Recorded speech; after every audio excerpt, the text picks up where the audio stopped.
everyone. My name is Kate Rubin. My pronouns are she, her, and I'm the organizing director at B Seattle. Tonight's Building Tenant Power Workshop is Introduction to Building Organizing. I am joined by our guest presenter, JT, from the Puget Sound Tenants Union, and I'm going to start us off with a land acknowledgement. We are on the land of the Coast Salish peoples.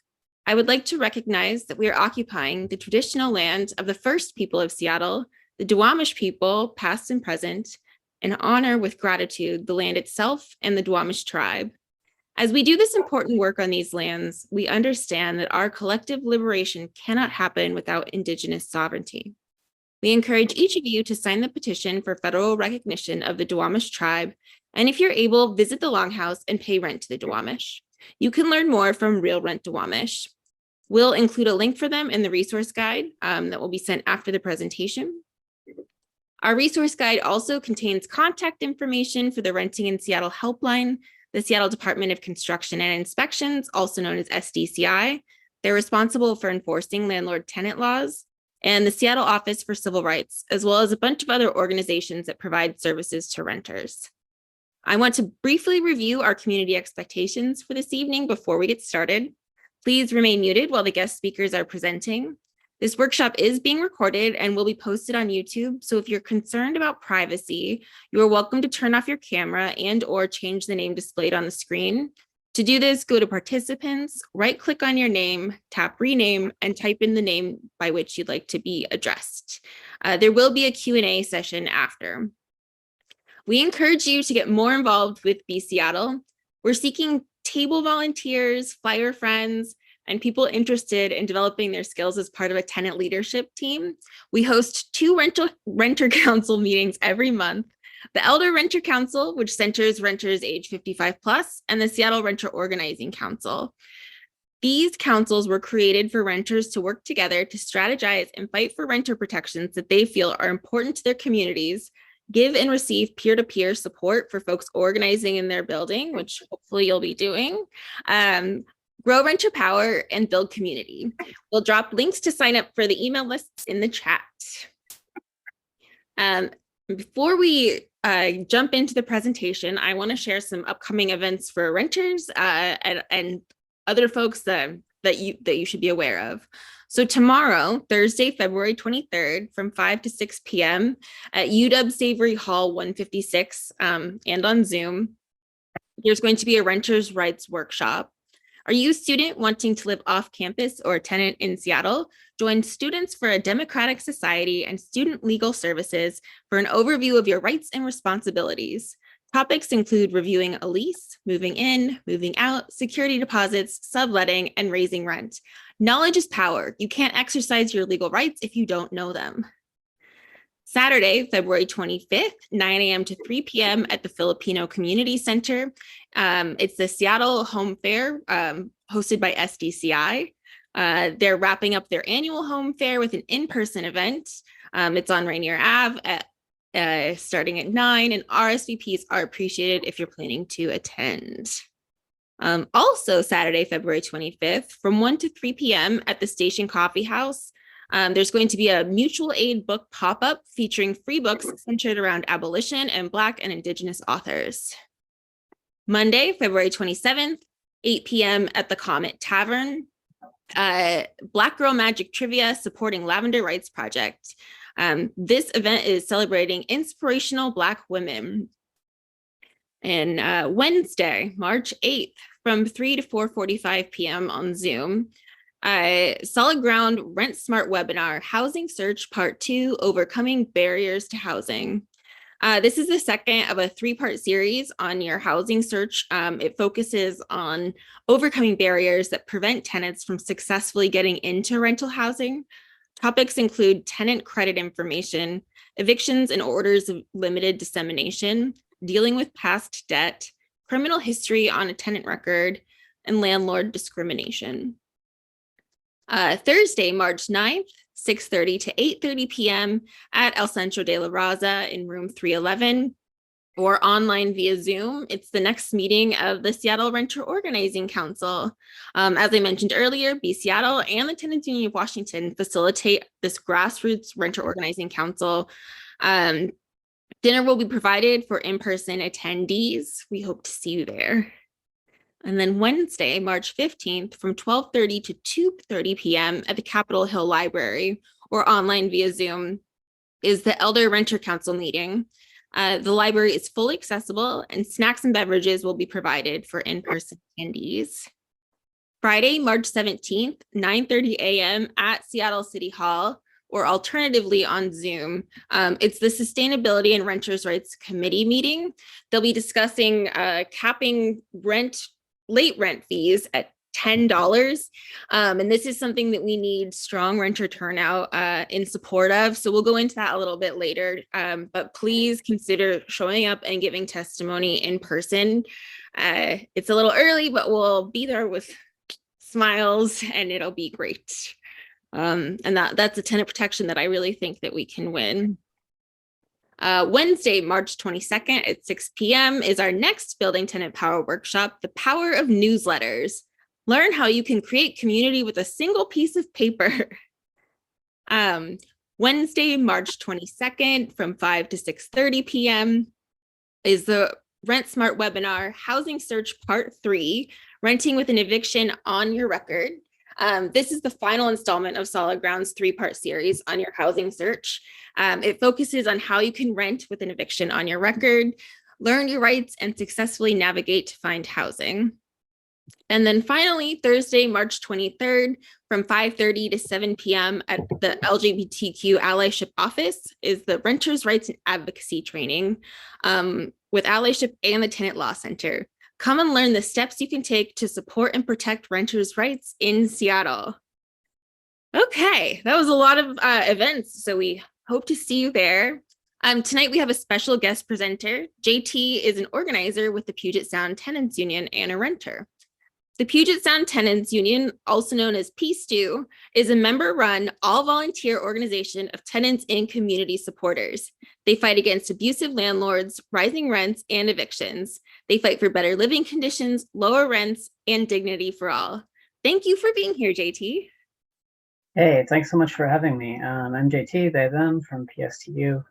Once again, just thank you all for having me here. Thank everyone in the audience for coming. The information here is drawn from firsthand experience, from debriefs, stories that I've heard, war stories I've heard from other organizers in Seattle and also in other cities, and from various documents posted by tenants unions, particularly the member unions of ATUN, which is the Autonomous Tenant Unions Network, of which PSTU is like an affiliate member. We're a young, small, there's a rich and chunky stew of information. We're a small organization with no budget. We've been organizing in and around Seattle for about 3 years now. And I'm hoping tonight I can share some of what we've learned. I'm gonna share a bunch of stuff about how to start organizing, where to go, how to build power. But it's important to note that organizing is never a railroad where you go smoothly and predictably from A to B to C to D.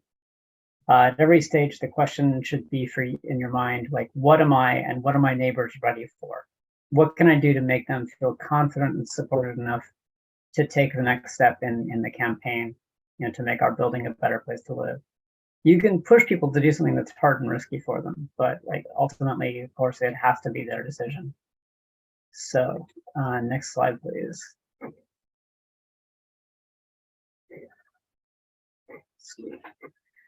So here are the contents that I'm going to go through tonight. I should be clear, this presentation is specifically about organizing multi-unit apartment buildings, maybe more than one at a time even, if you're lucky. But if you rent a house from a landlord who owns only 1 or 2 houses, which is the situation that I myself am in, most of the strategies and tactics in this presentation probably won't work for you.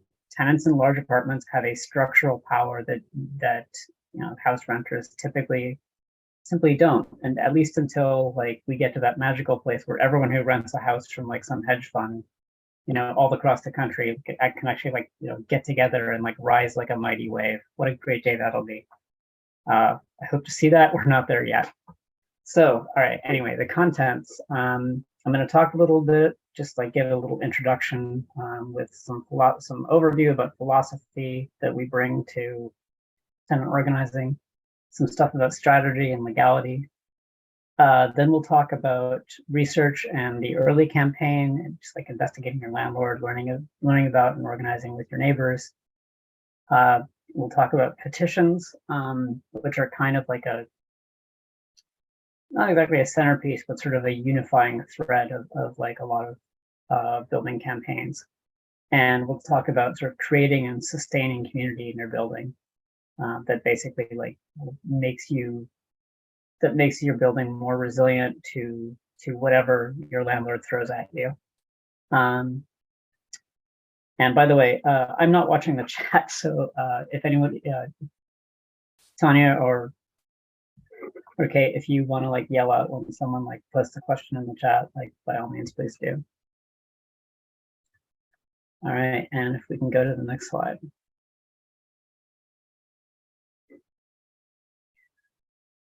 Okay, so I'm just going to talk about a few things about an overview of like what tenant organizing is and like how we in PSU have gone about it.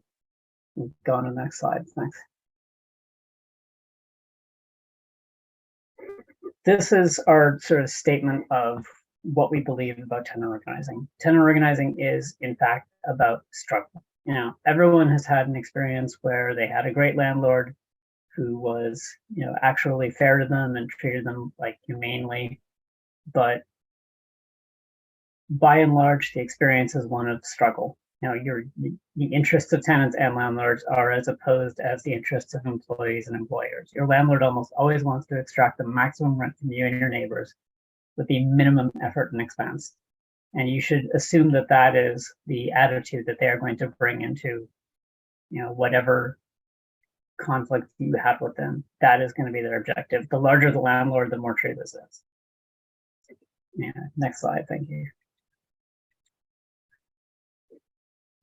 So, if tenant organizing is about struggle, a critical question that we have to ask ourselves is which struggles are winnable? I think this graph, this diagram, is the best document on organizing strategy I've ever seen.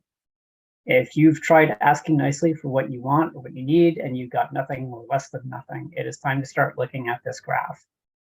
An awful lot of what I'll be talking about for the rest of this presentation is how to climb this y-axis, how to build power that you can use to hurt your landlord, because that's how you get a livable, that's how you get what you deserve as a human being who needs housing.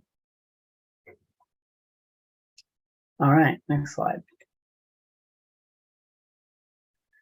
So here are some sort of general thoughts about strategy. How much you can win, what you can extract in terms of concessions from your landlord depends on numbers and solidarity. How many of your neighbors have your back and how far do they have your back?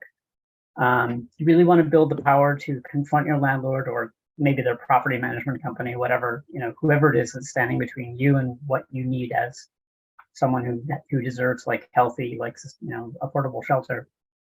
That power again just comes from numbers and solidarity and a willingness to fight. Like there's a slogan in the labor movement, and I think it applies to tenants organizing as well as labor unions, that united we bargain, divided we beg. And to understand like how you're going to confront your landlord, you have to know them. Is this their only building? Are they a small local landlord who may be more vulnerable to various softer forms of social pressure? Are they one person? As happened in a case, in a campaign we fought last year, are they one person who was unwise enough to post their personal cell phone number to the internet? You need to know about that. So, or are they a really large company with dozens of buildings and just immense cash reserves? That's going to be a much harder fight. That's going to make your life much more complicated. So, next slide, thank you. So, taking your landlord to court can be very powerful. It's also pretty expensive in money, time, and energy, and it reduces the conflict between your landlord and all their tenants to just you and your landlord. And in general, I want to sort of just like say a few words about like how to approach the question of law. You should know the law, and there's like a lot of great resources out there. Like Seattle, like routinely shares awesome resources about like what the tenant law is and how to use it. And you should be prepared to use it as a talking point in your conversations with tenants. You know, be like, hey, the landlord is doing something illegal to us. And you should absolutely say to the landlord, hey, what you're doing is illegal. But you kind of can't expect it to matter all that much. And that kind of cuts a little bit both ways. Your landlord will tell you, or like is likely to tell you, that flyering or holding tenant meetings or something is illegal, or it's a violation of your lease. Usually that's not actually true. They're probably lying, or they don't know the law, or both. And like the terms of your lease, which, you know, there might be something in your lease which actually forbids like organizing or something, which, as far as I understand it, is illegal. It's illegal for a lease to specify that. But basically, you know, like as it says in the last little bullet point, there's a lot of laws that govern, you know, how you and your landlord can relate to each other. But the laws that actually help you really don't get enforced all that often. Like, this is, I think you all understand this if you're renters. Like, you all understand that basically there's no inspector coming by to make sure that your landlord is providing you with like healthy housing that isn't making you sick, or like, you know, that all the electrical stuff works. Like, it's pretty rare. So yeah, and also it is definitely common practice for landlords to retaliate against tenants who organize in illegal ways. Like that does happen, once again, because the enforcement is pretty slim. I realize I'm painting like a dark picture here, you know, so bear with me. It gets a little better. Next slide, please. I said it gets better. I'll try to like hold myself to that. But as far as dealing with city government goes, you or your neighbors may very well want to get the city government involved. SDCI, you know, and the Office of Civil Rights, even in the case of like really grievous stuff, you know, do have like a duty of remit of like the jurisdiction to say, hey, this landlord isn't doing right by their tenants. Unfortunately, you really can't expect them to do anything, at least in a timely manner, unless something is an immediate threat to life and limb. Like, you know, it's like, oh, if this is left unattended, like it's going to burn down the building or something. So I think the critical takeaway here is don't put the task of organizing against your landlord on pause while you wait to hear back from the city, and try not to let your neighbors do that either. You know, people will have faith in the city that they probably shouldn't. Don't let them basically say, okay, we've sent off, you know, our letter to SDCI or our email to SDCI, or we've called SDCI, now we wait for them to respond. That's the time you should be spending organizing. You know, so basically you can think about how to use that desire or this like faith on people's part to sort of do further investigation and organizing in your building. If you are at your first tenant meeting and the consensus among people among your neighbors is that folks want to reach out to the city government, you should by all means bring like a pre-printed complaint form next time you canvass your building so that people can fill it out and mail it into SDCI if they want. And then you can say, you know, later on, like, hey, like we went through channels, like we pointed out all the illegal and like unhelpful, you know, and like awful things that this landlord was doing to us, to the city government. Nothing has happened. You know, now we need to take collective action. Excuse me. All right, next slide, thanks. So now I'm going to talk about basically the early phase of a building campaign where you're kind of in research mode. You're at the library, you're talking to your neighbors and finding out what's up with them. So next slide, thanks. This is a subject we could spend a lot of time talking about. You know, how to research your landlord and what to do with what you find. But I think the critical question is really, does your landlord own other buildings? You know, and are those people getting the same crappy deal that you are? and are they angry about it? Will they work with you?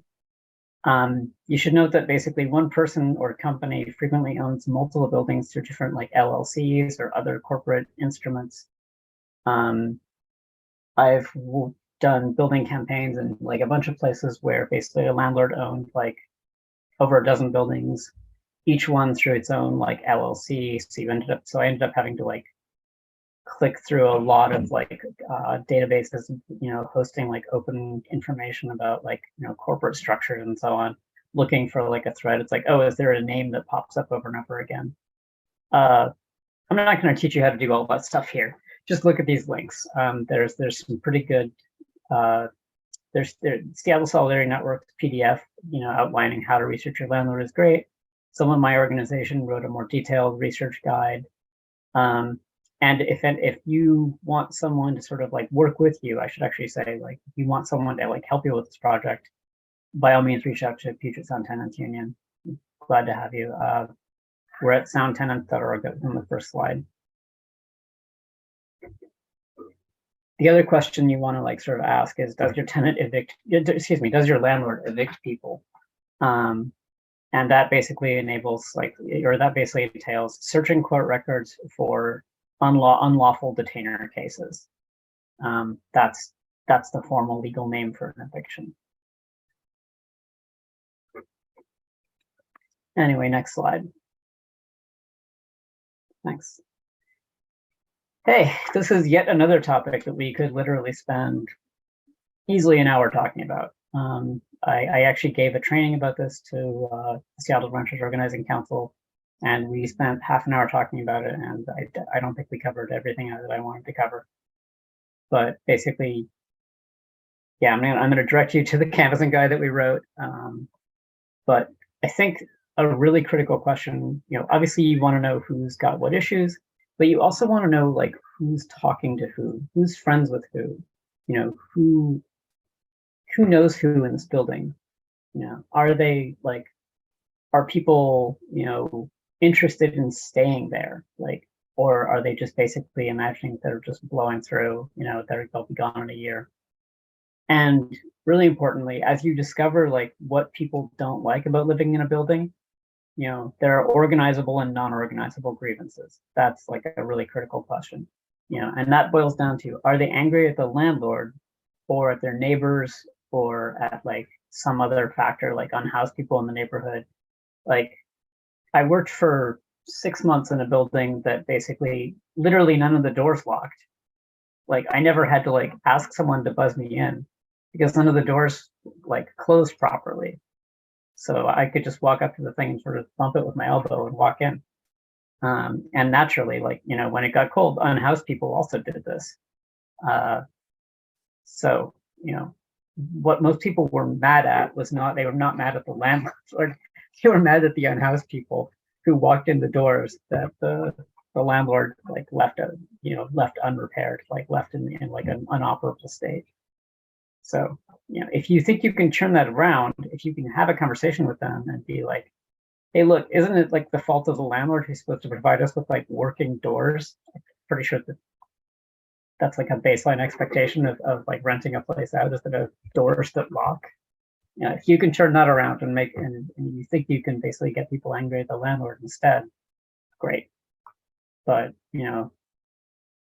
if what they're mad at is like those loud people next door or the loud people upstairs or like unhoused people or like people like breaking into like cars in the parking lot, their grievances may not be, as we say, organizable, because their target is not power, if you will. That was a long walk. So, all right, next slide, thanks. So as you organize, you are going to be building up like a group of people who have your back, who have each other's back, who are interested in doing what they have to confront power. You need to figure out who's going to work with you, who actually shows up. And when you find someone who's important in the building, someone who's respected but isn't initially committing themselves to work with their neighbors, it's like, oh, everyone knows this person, and everyone like sort of respects them. then that's when it's time to have a one-on-one, which is like a lengthy organizing conversation intended to help someone make the decision to organize. That's the subject of this link that just got pasted, like how to have a good organizing conversation. But you want to find the tenants who are like upset enough, the tenants who are willing to actually like do and ask. Like you give them something to do, and see if they do it. It's not just a question of like, are they angry enough? It's also a question of like, do they actually have the capacity to be part of this campaign? Is there like space and time and energy in their lives, to actually fight for what they deserve? And a lot of people just don't have that. Like they're working 3 jobs or whatever, and like it's just a big, big ask. Or they can do something, but they can't be like a core part of your organization. Oh, and you absolutely want to get your neighbors talking. You want to set up whatever communications network you can. WhatsApp group, Facebook group, like text thread, whatever it is. Just as long, and like sometimes you'll go into a building and there's like a Facebook group that's set up by the management. Don't use that. You don't want to be doing this in some place where the landlord can like look at you. All right, next slide.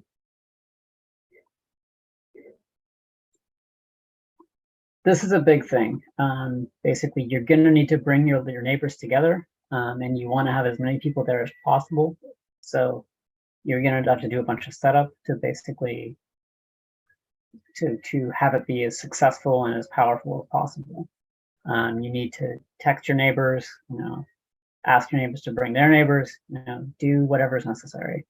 You're going to have to line up some space. Any place, once again, where management can't interrupt you. Like basically, the community room across from the leasing office is a bad place to have this meeting, especially if there's like, if it's staffed, if there's people, and if there's like people who work for property management in there all the time. Food, definitely learn from Seattle. If your meeting is going to be at 6 o'clock, people are going to be hungry. Like they just got off work, like they need some snacks. So have food and tell people that there will be food. That's just going to make it a lot easier for them to make the choice to come by. As you go through your building and find like the sort of language groups that are represented there, like is it Spanish, is it Amharic, is it Vietnamese? You might need someone to translate, whatever the conversation is that's happening. And childcare, like this is hard. It's hard to line up like childcare. People don't necessarily want to trust each other with their kids, if they don't know each other super well. But, consider this like a stretch goal, if you will. You should make it easy for working parents to attend your meetings. And you need to write an agenda because basically you are going to be structuring this meeting and like running it. So the question is like, what do you want to decide? Like, what do you want your neighbors to come away from this meeting with, and what decisions do you want to have made? All right, deep breath. I've never presented this before, so I super appreciate y'all's patience. All right, and the next slide, please. So yeah, your meeting kind of needs some staff, kind of like this one has. You do need someone to take notes, and you need someone to facilitate. The facilitator, ideally, they will have done this before. And because basically, facilitating a meeting is Kate knows this, like Tanya knows this, is a bit of an art. Like you need to give people like the time to talk, but you've got to make sure you hit your agenda items and basically make the decisions, and like figure out what you need to figure out. It is really easy for tenant meetings just be, in many cases, these people haven't talked to each other before. And now they're getting together and they're like, oh, you're mad about that too? Like this sucks for you too? That can get really unstructured really, really fast. And then you're like not making the decisions you need to make. So yeah, you need to find out what demands people are willing to back up. Need to figure out like what the next step people are willing to take is, and we'll talk more about that in a moment here. But figure out if people are willing, to take further steps and to do more stuff. And you definitely, like, you, the central organizer that I'm addressing here, like who's like really a pivotal piece of this campaign. You should be looking for like who came to this meeting, who was like really animated versus who sort of like kind of sat back and like looked at their phone half the time, who brought friends, who brought food, and who said they'd be willing to take on more tasks. There's a couple comments here in the chat. Tanya said for childcare, ask a teenager in the building that people know or a couple of people that babysit anyways. And Yeah. Diane pointed out that elder tenants may need assistance and special needs to access and participate in the meeting. So consider that as you plan. Yeah, absolutely. And like, so this is why part of why like choosing a space can be like, really tricky or also really key. Like this building that I was talking about where the doors were all broken, like the only sort of space to like have a conversation. There was like a social room that had been closed and padlocked since the start of the pandemic. I think that was just like one tiny little room. The idea of getting all the tenants that we had into that room was never going to fly. And other than that, the place where people like tended to like hang out and talk to each other was the parking lot. It doesn't really work in December. The best, honestly, that was like a real struggle. It's like that there's nowhere to bring people together here. Like we took them to the park, but once again, when it's December and it's cold and rainy, like that's not that great. Finding meeting space in general is hard, and it's basically, yeah, it's like if you've got a library near you and you're willing to like shell out to like book a meeting room, fantastic. But then like you got to get people there, and if people can't walk the however many blocks it is, or can't drive, you might or might not have like sort of the structure up and running to like do carpools. I hope so. I hope so. Anyway, that's going way too far off the deep end, but thank you for calling this out. Go to the next slide. So yeah, we'll talk here about petitions and delivering the petition, which is basically delivering your list of demands, where you tell your landlord you want $10 million in a jet, and what you do after that. So this section is heavily structured on petitions, which are sort of the manifesto of a tenant organizing campaign, if you will, as well as a way to both formally make demands of your landlord, say like, hey, these are our demands. You fail to comply at your own risk. Petition is also like a demonstration of your strength. Not every campaign will use this tool, but it's really useful. It does a lot of things. It's also like a good way to sort of crystallize people's complaints and make a big collective statement.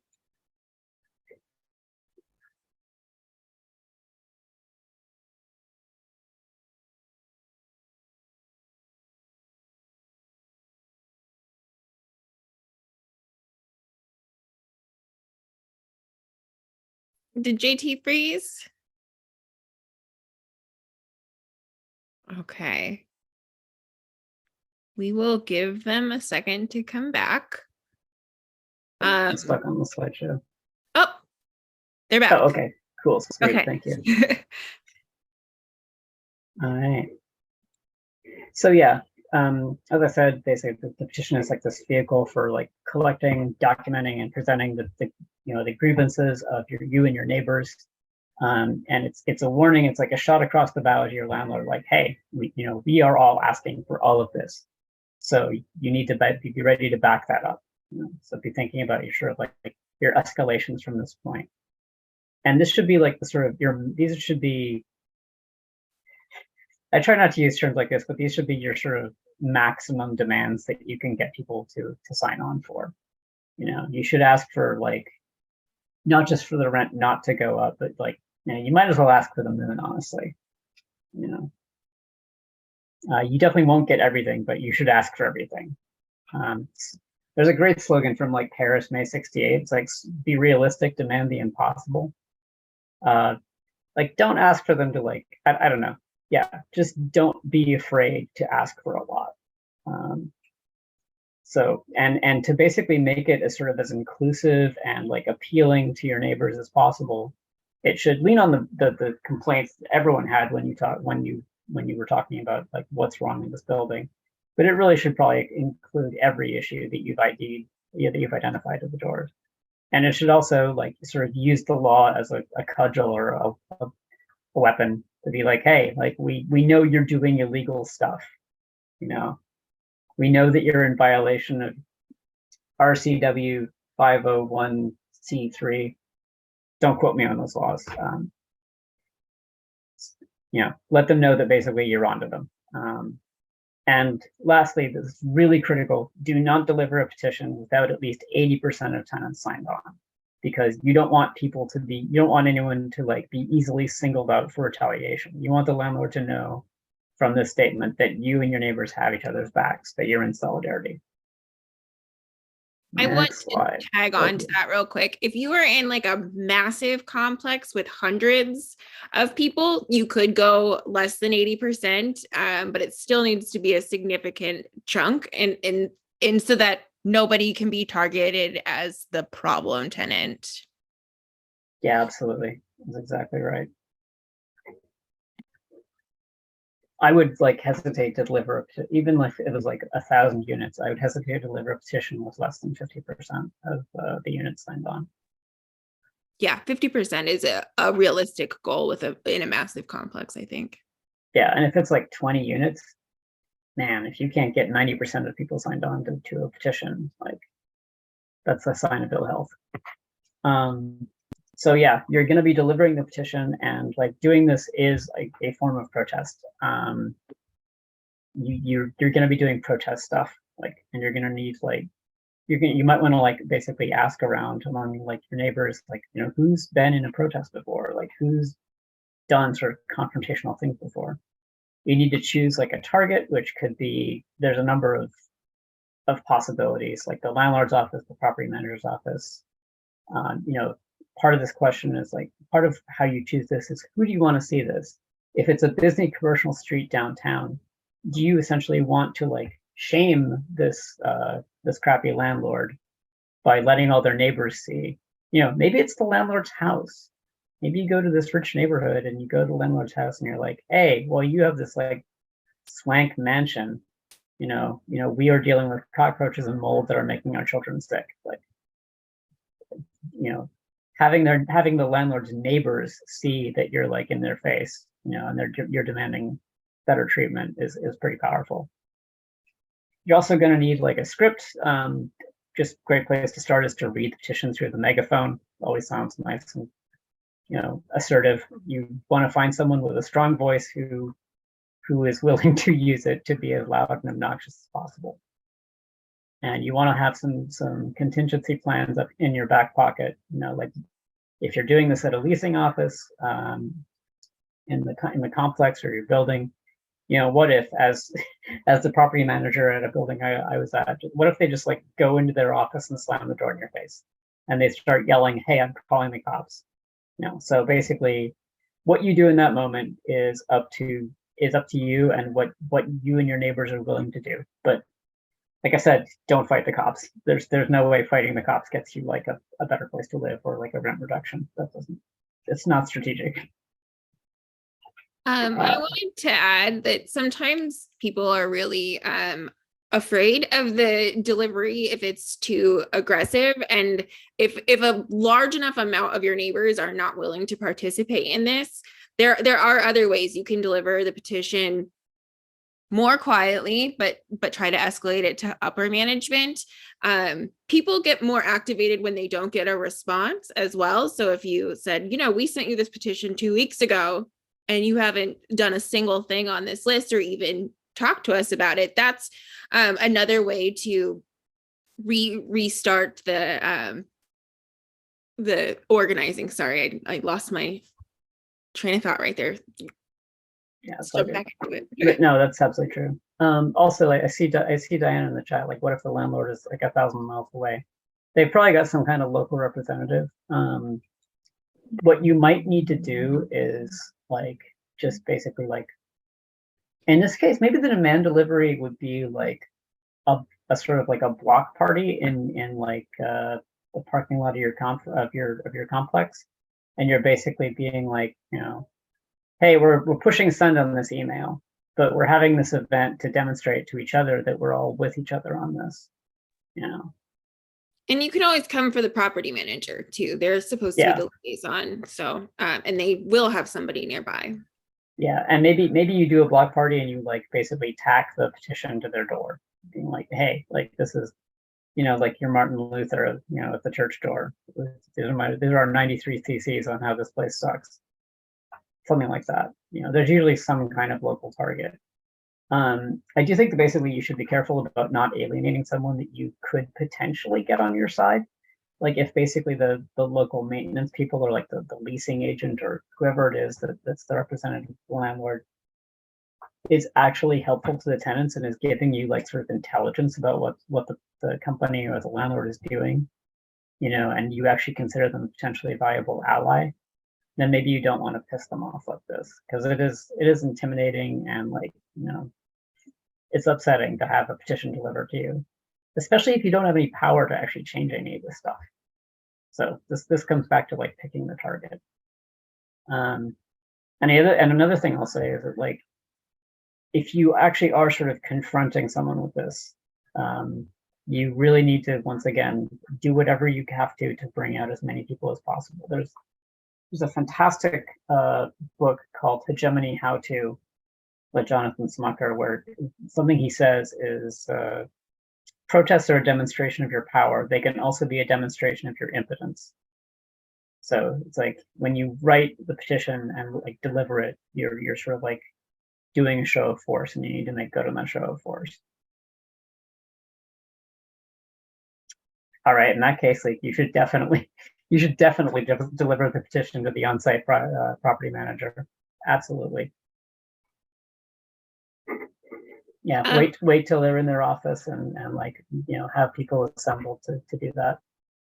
I also wanted to know if you've been able to organize your neighbors and you're looking for more bodies on the ground for support, please reach out to B Seattle, reach out to Peace Do, and reach out to your friends and any network that you can find, because there's a lot of people who will show up in solidarity for you, especially if there's enough notice.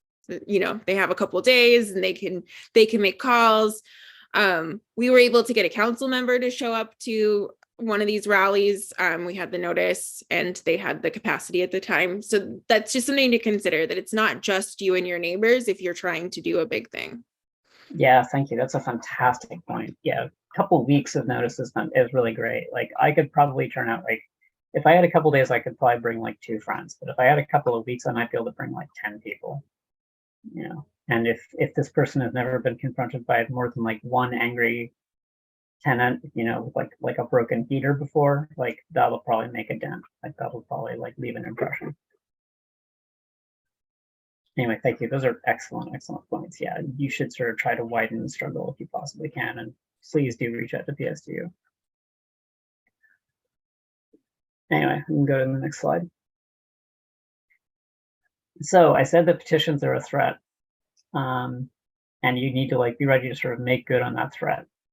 There's a number of things. There's like, this is a whole other, once again, this is something we could spend an hour talking about. There's a lot of things you can do to basically like make your displeasure known. There's like a number of sort of like public shaming and reputational attacks you can do. Doing a banner drop being like, hey, this building is full of mold, you know, tends to dissuade potential tenants. Looking at something looking at like basically the Google Maps reviews for any like low income like housing facility is always a great time. But especially for private image conscious landlords, like review bombing their Google Maps or their Yelp or whatever, you know, might very well like be fairly effective. Going back once again to sort of the tactic you might use when delivering the thing, you know, doing a follow-on protest at the landlord or property manager's office. You can also reach out to the media. I wish I had more to say about that. I've never done it successfully. I think Kate, you would actually maybe know more about that. And maybe like South Seattle Emerald or like one of the local blogs, like The Urbanist would probably be good to talk to. Yes, we have done it successfully. We have a fairly large like list of contacts that we know.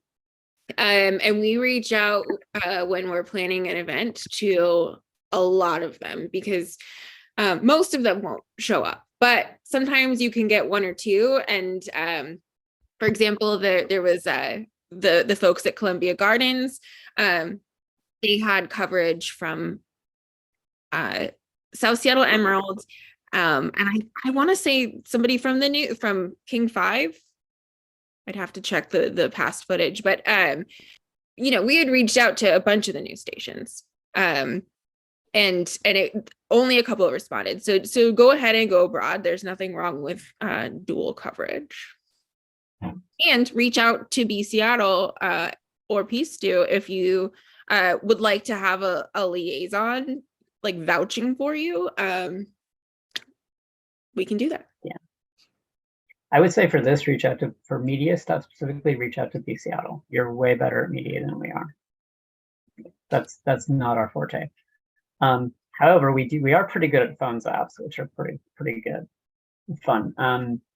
This works well essentially like against a smaller like landlord, maybe like which has like one office somewhere near the city.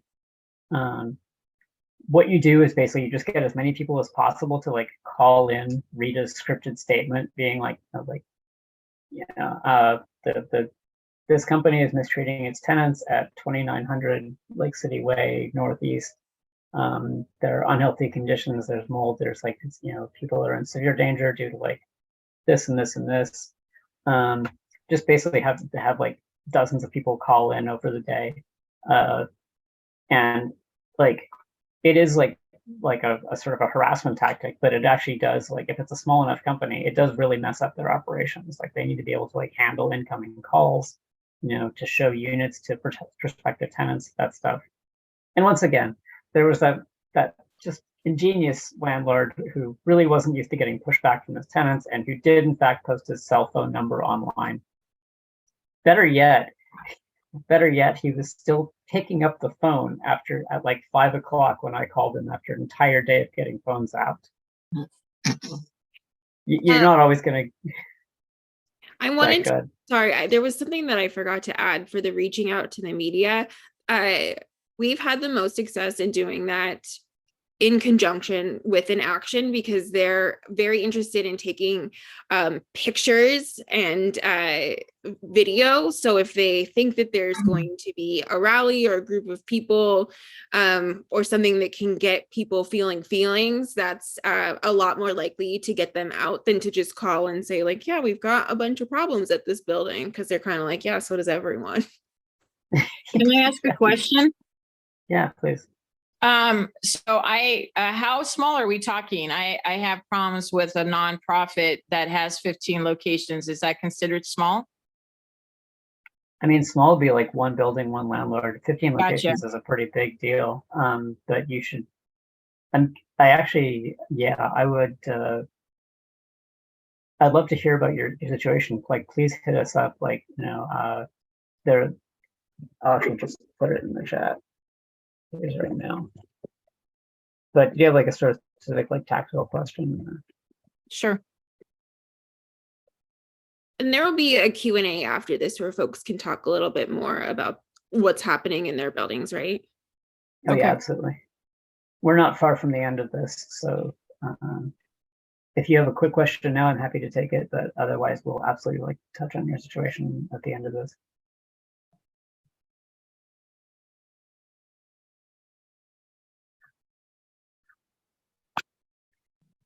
So, yeah, I do want to talk about this. This is basically, rent strikes as far as like a tactical escalation goes. This is the most powerful tactic that a group of tenants can use because it just directly attacks, the landlord's ability to realize profits out of their assets. However, it is also obviously by far the most dangerous. Like, it is absolutely grounds for legal eviction. But there have been loads of successful rent strikes in the past. The Parkdale rent strike in Toronto is a really big historical example from the last decade. Essentially, like, the trouble is you basically have to have everyone in the, or at least like a majority of people in the building just absolutely like having each other's backs, and being willing to sort of like run this risk. But it is, absolutely a way to force major concessions. And if I would not try to do a rent strike if like I had everyone in one of my landlord's 15 buildings, to speak directly to your situation. But if like the landlord has like 3 buildings and I've got everyone in 2 buildings organized, and like at least half of the people involved, like, yeah, you should have a lawyer who has your back. And maybe BCAD will be able to connect you with someone like that.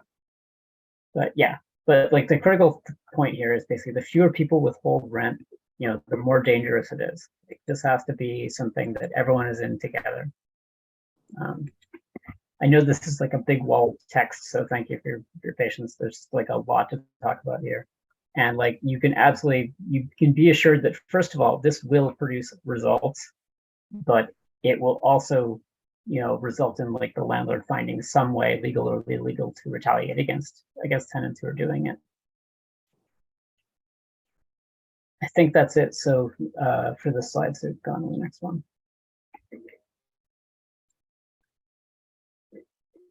So I want to talk also here about sort of like how to build the connections and the sort of community within a building that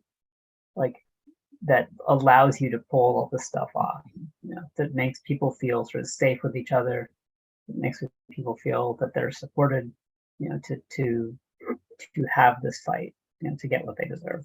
I'm going on the next slide. So for some of you, this slide is actually unnecessary. You live in a building with long-term tenants who know each other's names, who already are looking out for each other, who have built a community. But that is not most buildings in Seattle.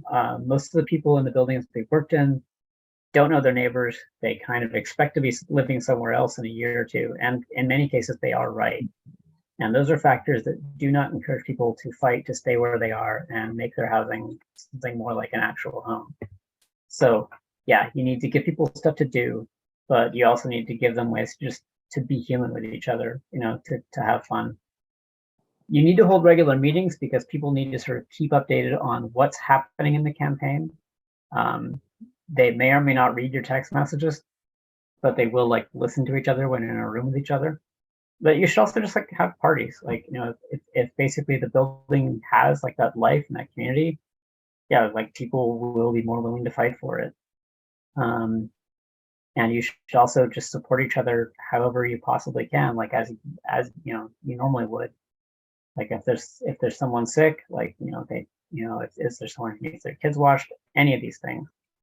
And if it comes down to basically, I had to squeeze this in somewhere, but basically, like if one of you is getting evicted, all of you should be like trying to support them however you can. Also, if like basically like you have an organized group in your building and someone's getting evicted, please do reach out to us and we will do all we can to support you. And something that's sort of cutting in your favor is that eviction is in fact like a pretty, like, it sucks for the landlord too. Like, of course it sucks more for the tenant. Of course it sucks more. It's a life-altering, like, traumatic event. But it is expensive and difficult and time-consuming as well for the landlord. And a lot of what we do, rests on that reality. But there is basically like a legal guide to sort of like how to navigate an eviction. But what you should be trying to do is to make it clear to the landlord that, like, if they try to evict any of you, everyone will stand together. All right, next slide.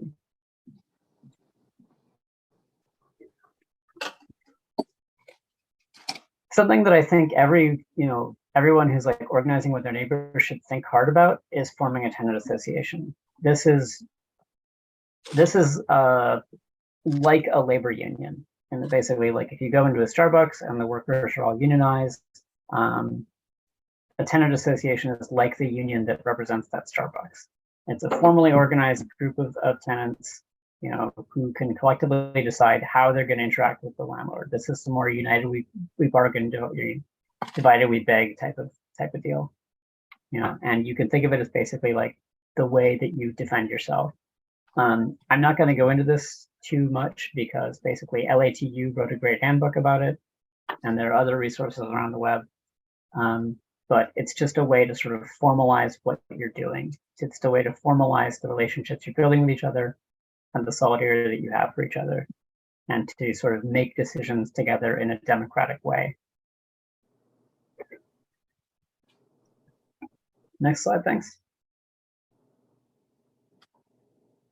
There's a lot more resources out there. ATUN's resource page is fantastic. PSTU's resource page is decent. And the Seattle Solidarity Network, I actually haven't mentioned them much, but like basically if you have a problem in your building, they're a good bunch of people to reach out to as well. Like they've basically fought landlords and bosses and, you know, won people back pay and prevented evictions.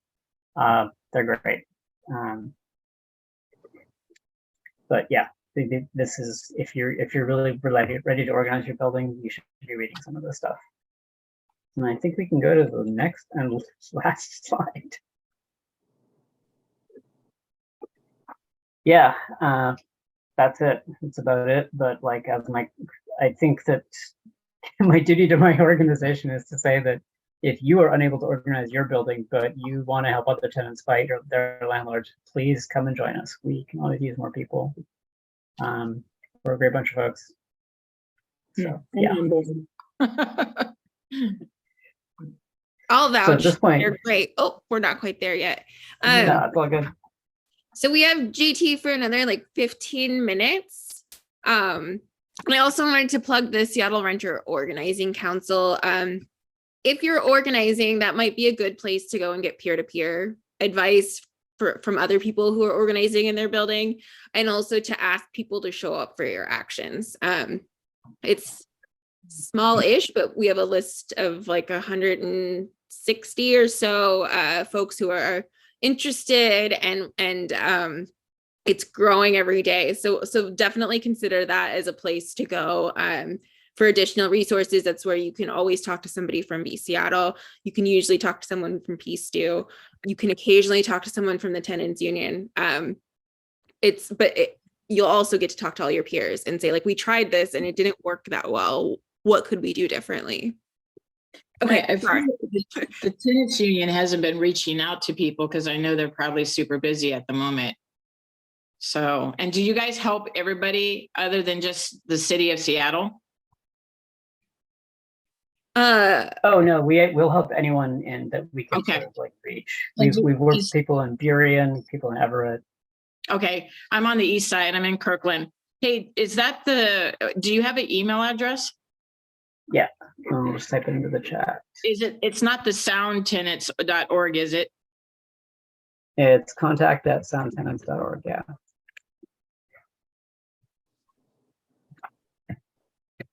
And I will say Seattle does specifically focus on Seattle, but we welcome people outside of the city to come to the organizing meetings, and we'll give advice and support as best we can. It's just, as far as capacity goes, we're pretty much limited to Seattle right now.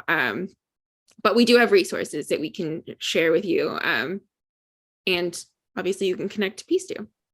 Yeah, by all means. Like we have, I think honestly, most of our campaigns have been in either Everett or Renton, or like somewhere north of like, or like Burien, or like even like the north reaches of Seattle, like Lake City. And I think we've done like one. We've talked to some folks in like on the east side. Do you know of any organizations out on the Olympic Peninsula? I wish I did. So I think we've talked about this before, Diane, but since we're recording this as a resource, definitely look into the Resident Action Project, known as RAP. They are a statewide organizers. They don't do a ton of building organizing, but they have connections to organizers all over the state and might be able to hook you up with folks who are already organizing out there. I'll drop a link to RAP in the chat too. Thank you. I've heard them, but I don't remember. They're a project of the Washington Low Income Housing Alliance. Oh, okay.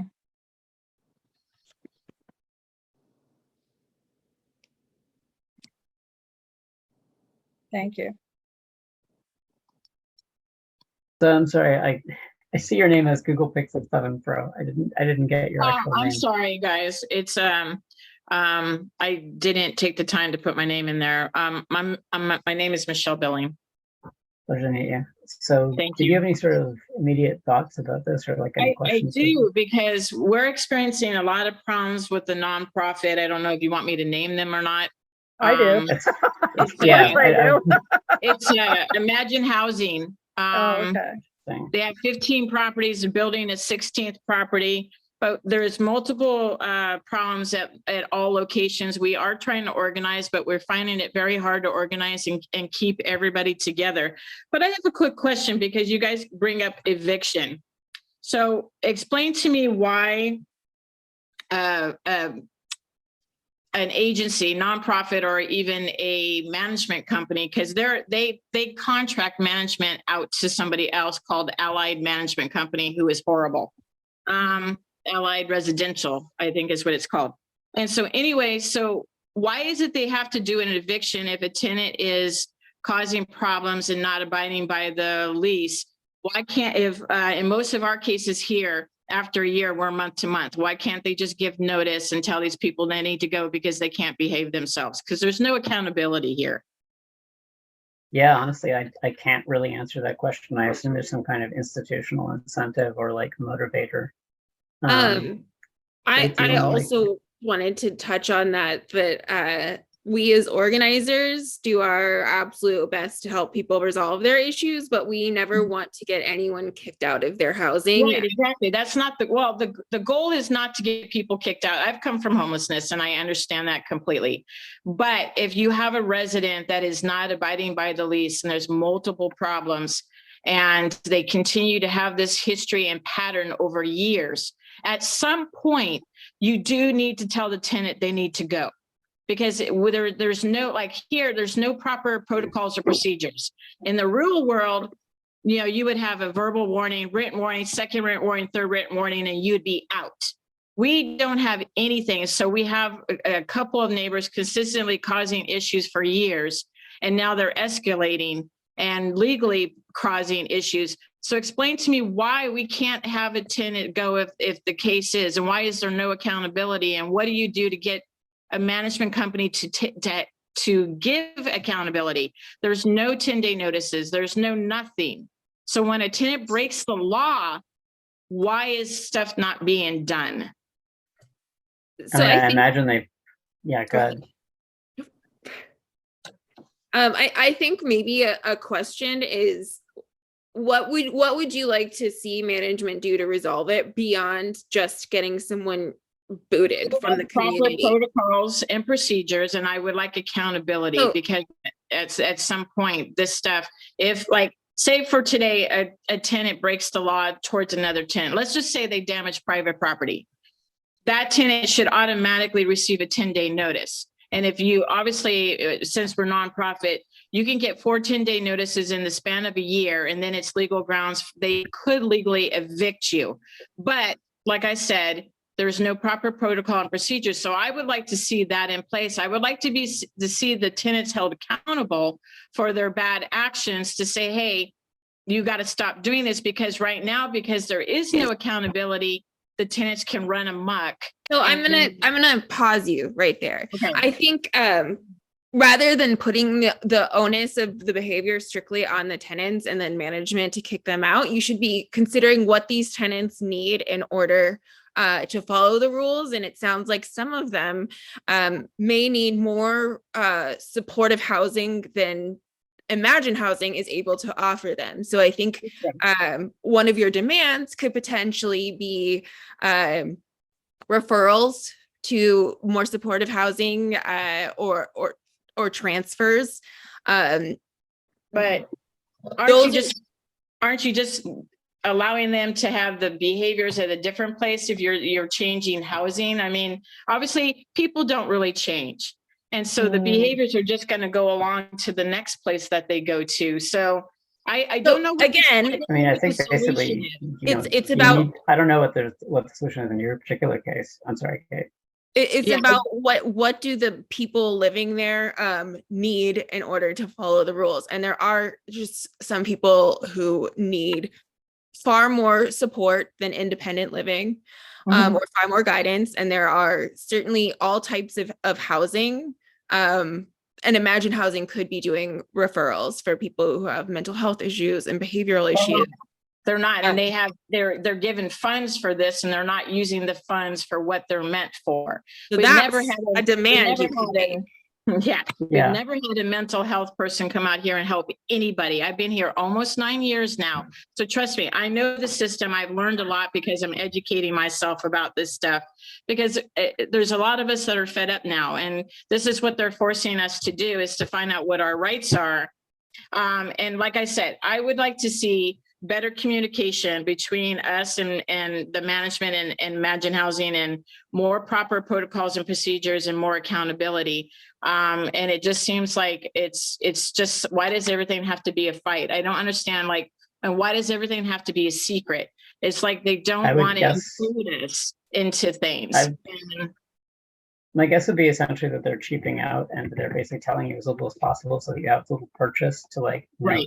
to hold them to account, exactly as you said.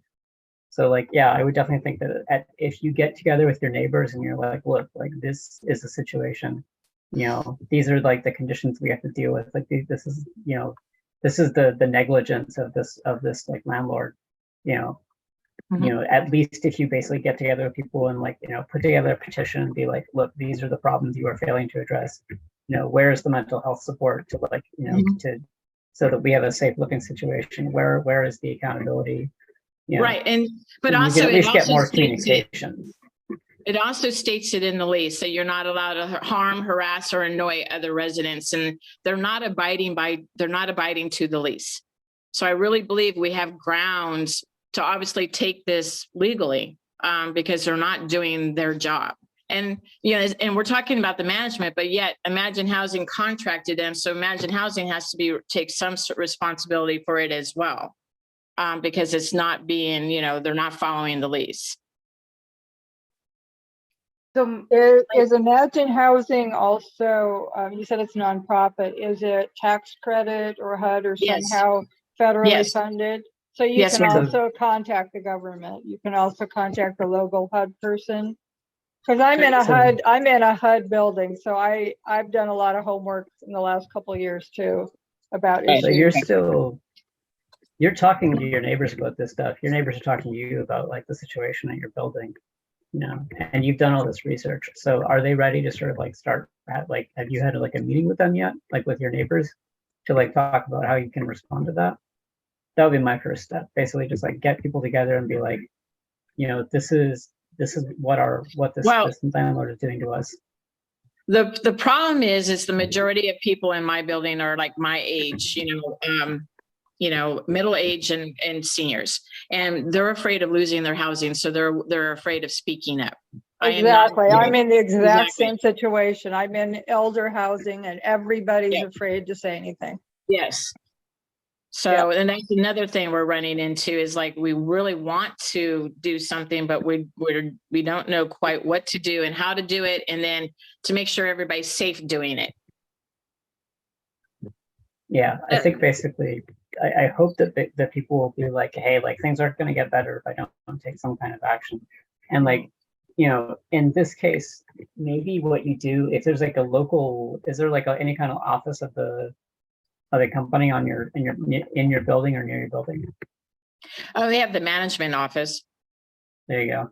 I would consider at least, like, leaving like since people aren't ready to, like, sign their name to a petition, like, it might be like a start to basically, write up like a statement, not sign it, just like tack it to the door of the management office, just to be like, hey, we see you, we see what you're not, we see the neglect, we see like that people are not like held to any kind of account, like, so like we are watching you do this, and then that, there might be something that comes out of that that gives people a little bit more sense that they can actually push back. And And are you documenting everything that's happening, date, time, incident? I'm documenting my point. stuff because I keep telling everybody, document. Yeah. I'm documenting my stuff, and I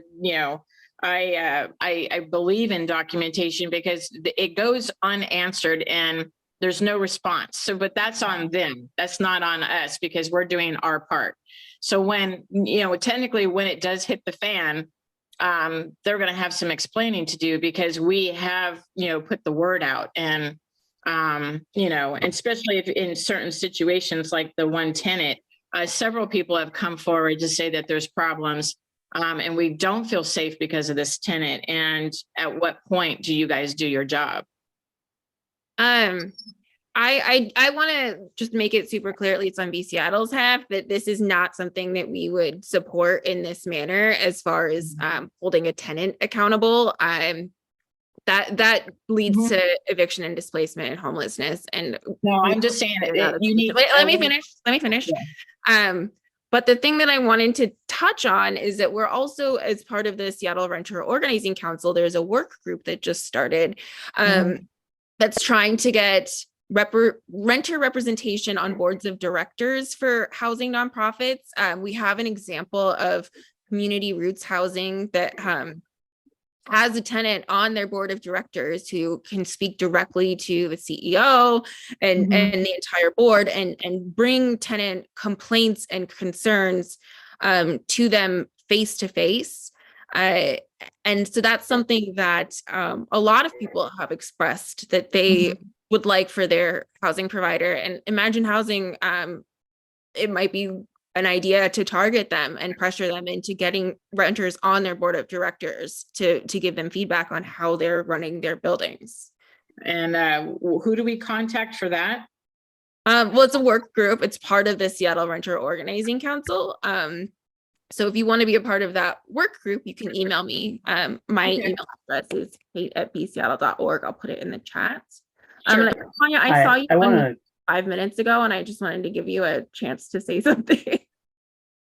So I'll say this, while I agree, the idea is not overhaul to displace tenants, and that there are, if Imagine Housing is supposed to be bringing in services with partners that are not being met, I guarantee it's probably part of grant funding they've received, as well as probably commerce funding. I'm looking at their list right now that they receive funding from the Department of Commerce as well as several foundations. So if they're not bringing in services to help individuals who may need more intensive services, then one of the things that I would definitely say is, if you put together a group of tenants, is go to them and,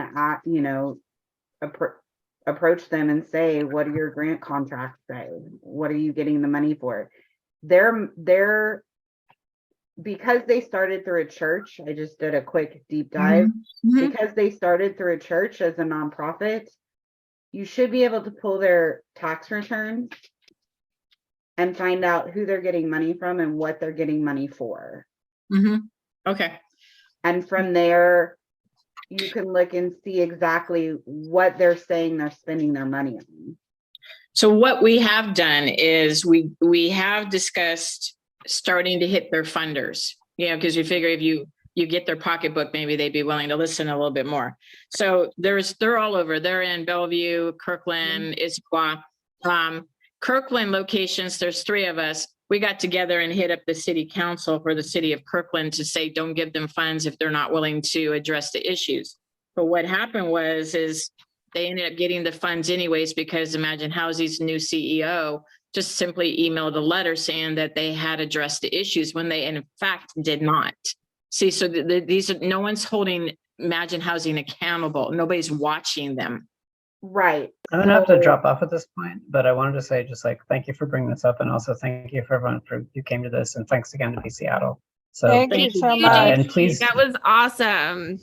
yeah, thanks, and like please drop us an email. Contact us on Tenants. I put it in the chat. Have a great night, all. Thank Thank you. Bye. I would say, before you start going after their funders, the first step, and this is, then I'm gonna kind of drop off of this, is to look at their financials and their 990, if they have to do a 990, but they're gonna have to promote something Mhm. that's public and look through and see exactly who they're receiving funding from and what their tax returns show that they're spending that money on, Mhm. because that's going to be a legal document that Is shows that public information? 990s are all public information. You can pull them up off of GuideStar, or you can call the main office and ask for them. And if they don't want to give them to you, you I can would find love them on information GuideStar. on how to do that. Is there any something you can put in the chat for that? Yeah, hold on. I'll put it in a That's chat. excellent information. Thank you, Tanya. That's excellent, because I'd like to do that too for here. Because we've had a similar situation where I was being harassed and attacked by somebody, and thank God she got hauled off to a hospital for 2 weeks and she's on her meds. But there should have been somebody here to take care of her. Right. Yes. And so Yes. that's the best way to start if you're going to look at wanting to hold them accountable for the money and Thank not you. having services when they should. So is you to can just see- type in the building name or the developer name, the owner name. You type in the owner, if it's a nonprofit or a foundation, a private foundation, it will be in there. Okay. Thank you. Mhm. Just to be cognizant of the time, I think we need to move on to the action for the workshop. But thank you all for participating. So at every workshop, we like to include an action. The action for tonight is to urge City Council to cap late fees at $10 a month and prohibit predatory notice delivery fees. In the midst of a historic housing crisis, renters are already struggling to afford monthly rental payments. If a tenant pays rent a few days late, there is currently no regulation preventing landlords from charging extremely high late fees. I checked my own lease and the fee for being late is $100. But tenants may be seeing charges of $200 or more added to their rental ledger, threatening their ongoing ability to stay housed. Landlords have also begun charging notice delivery fees on top of high late fees. These arbitrary and punitive fees set tenants up to drown in debt even when they're able to catch up on rent. They hurt people's credit scores and make it much harder to apply for rental homes in the future. In order to protect tenants, the City of Seattle must cap late fees at $10 a month and prevent landlords from creatively adding fees to a tenant's bill. These notice delivery fees are literally like them printing a notice and taping it to your door and then charging you for it. So the argument that limiting late fees will cause tenants to deprioritize rent payments doesn't hold water. Renters constantly prioritize paying rent over other bills and needs. High late fees only harm the most vulnerable renters. Mistakes happen. There can be an accounting delay resulting in a late paycheck, or something goes awry with public benefits, or an unexpected expense comes up. If someone is unable to pay their rent on time, how can they pay steep fees on top of that? The cities of Auburn and Burien have both passed laws capping late fees at $10 a month, and it's time for Seattle to follow their lead. Additionally, the Stay Housed, Stay Healthy Coalition is working on an op-ed and would like to interview renters who have experienced high late fees. And as I mentioned earlier, this is going to be up for vote at the Sustainability and Renters' Rights Commission meeting on the 17th. So we're trying to get as many people as possible to sign up for public comment in support of it. The landlords have already started mobilizing against it. They want any opportunity to gouge tenants, and they have nothing better to do with their time than complain. Trust me, I have been in meetings with them. So we really, really, really, really, really need renter voices to tell council how bad we need this.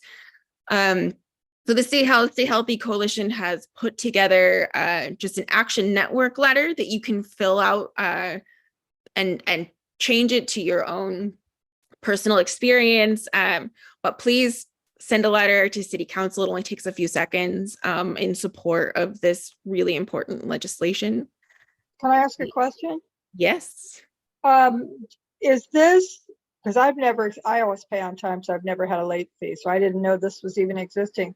But is this similar to the fact that our state law prohibits rent increases? Is there no law whatsoever about how big a late fee can be? I mean, these fees that they're charging, are there no laws at all? So there's no laws with regards to like the late fees specifically. However, if you have to go to eviction court, if it gets all the way that far, then they cap it at $75. Like each individual fee or all together? All together. Okay. But if you don't go to eviction court, you still owe the landlord as much as they have decided. So they can just make up anything they want, and they're all getting together. Like I said, mine's $100. Really? Mhm. Yeah. Is it like written in your lease or something? What was Yeah. that, Dave? Is it like written in your lease or something? Yes, it's in my lease. Yep. Oh, wow. Mine is $75 plus $5 a day until it's paid. And you're in subsidized housing. Like if No, if but I'm you had an talking about, I've emergency- been a renter for 50 years. I'm saying I've never heard of such a thing for myself. Double check your lease, I would say, because most people have some form And of, because I always pay my rent on time, I've never had that happen, but I didn't know that such a thing existed, that people could be charged just any amount that they just make up. well, and I mean, hearing $75 in low income housing, like if you Mhm. didn't have enough money to Exactly. pay your rent on time, where are you going to get an extra No, but I'm not talking about $75? low income housing. I'm Right. talking about just any housing, because we're Yes. talking about any kind of housing. Um, Yeah, I don't think they would do that to people in low income housing. no, our in friend here in They Kirkland, are. They Really? are. that's Oh, okay. Yeah. and they absolutely are. And Yeah. it's nonprofits, because they have property managers who are not nonprofit and wildly greedy. So just in general, landlords have been just running amok with this? Yes, for years. And when the new management came on board, which was almost 4 years ago, they increased the late fee. So the management did it, and it's a nonprofit with a contracted a management company for profit. They don't go together. So here in Seattle, and unfortunately, it's not up for legislation in Kirkland yet. I'm sorry, Issaquah? Yeah, Kirkland. So yours is $75 after how many days? $75 and then $5 a day until it's paid. At $75 at what First day would point? be 80 and then Is it- $5 a day. Is it $5 75? a day. So if you don't pay on the first, it's $75 on the second, or how many days do you get before they charge We get- 75? It has to be paid by the 5th. Oh, by the 5th, okay. Mhm. And Um, Seattle also has another law that you can pick a different, most people don't know this, that you can pick another day to have your rent due, especially if you're on Social Security, that many of us in Social Security don't get paid till the 3rd or the 15th. So you can actually fill out a form to request a different day for your rent to be due. If that's the case, it sounds like you have a lot of elderly in your building. It's just a side. It's just a side that most people don't even know that exists. So Social Security recipients can do what exactly? They can ask There's for a new form that date. you can ask for a different date for your rent to be due. So I just want to recenter this, because that is specific to Seattle, correct, Diane? It is. Okay. Okay. And And so is this legislation. It was proposed by Councilmember Sawant, and it has decent support, but we really need to get it passed out of the Sustainability and Renters' Rights Committee.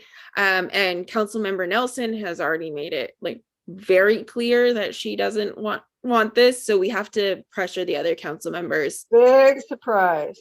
Yeah. Surprise, surprise.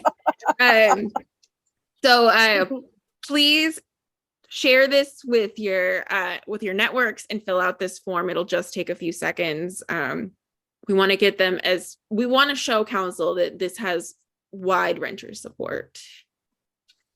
So that's not coming up for another month, the 17th of March? Yes. Okay. That's good time. We're trying to get as many letters to them as quickly as possible. So by Yeah. the time it comes up, they're like, whoa, people really want this. Yeah.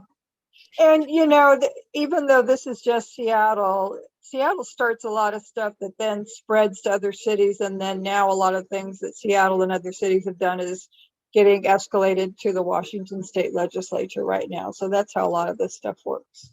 Yes. And unincorporated King County also recently put a cap on late fees at 1.5%, which is not as strong as just limiting it to $10. But it's something. At least there's a limit there. So that is something to cite as another example. But we're fighting for this $10 a month. That's what we deserve, and that's what we should get. So I'm going to wrap this up. Tanya, could you go to the next slide? And JT had to leave a little early, but thank you to them for that really thorough presentation on building organizing. We'll be emailing a follow-up email with all of the links that JT shared, and a recording of this workshop so you can share it with your friends and neighbors. Thank you all for spending your evening with us. Thank you.